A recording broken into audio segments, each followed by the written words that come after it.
aquí de nueva cuenta con Oxana Pérez Bravo en esta sección que nos parece de lo más importante, que es Educación para la Paz.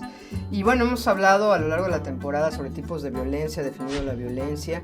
Y una quizás de las violencias más difíciles de abordar por todos la sobrecarga que tiene es quizás la violencia sexual.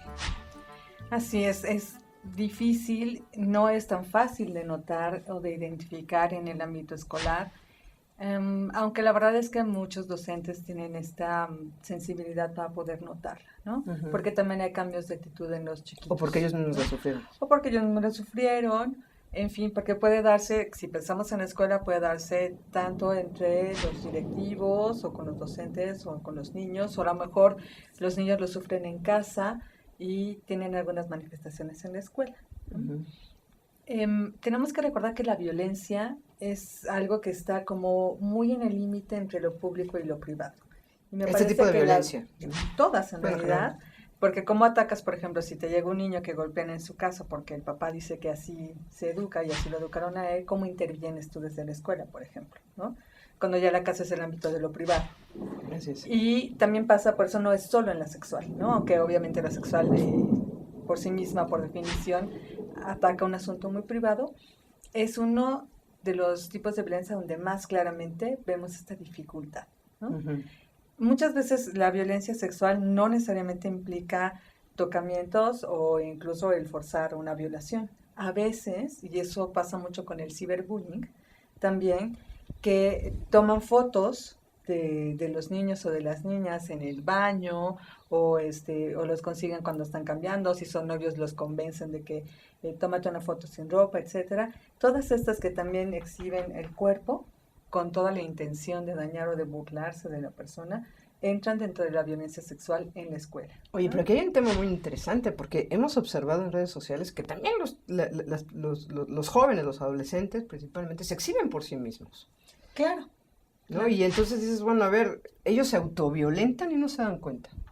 Por supuesto, por eso te digo que es la más difícil de identificar, de detectar, y por eso tenemos que estar constantemente yendo a nuestra tipificación y a nuestra definición, ¿no? Porque por definición la violencia es todo aquel acto que también puede ejercer contra mí mismo, ¿no? Claro. No es solo contra los otros, yo también puedo ser violenta contra mí.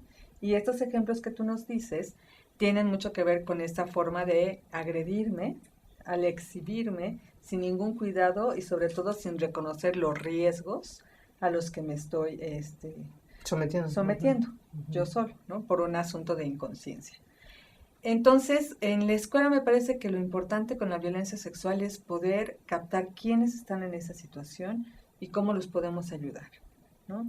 Por supuesto, hemos sabido afortunadamente de muchos casos que son de adultos a los niños, pero también pasa mucho entre los niños. Sí, cada vez escuchamos casos terribles, ¿no? De violaciones de niños de 12 a niños de 7. Por ejemplo, o de que en la manipulación les solicitan que hagan o se hagan cosas ellos solitos, uh-huh. ¿no? También nada más por grabarlos, ¿no? Claro, o porque se considera que es divertido, ¿no? O porque si no le pego a tu ¿Pero dónde es que conciben eso? Que puede ser divertido. Bueno, eso yo no sabría contestarlo como es que es muy complicado, ¿no? Pero en eso que hablábamos de que tiene una sanción positiva por parte de la sociedad, si otros se ríen, pues ellos dicen esto divierte, ¿no? Okay. Entonces es como las burlas, ¿no? De, bueno, ¿por qué la gente se ríe cuando alguien se cae, ¿no? Uh-huh. Bueno, no necesariamente es algo divertido para el que se cayó, ¿no?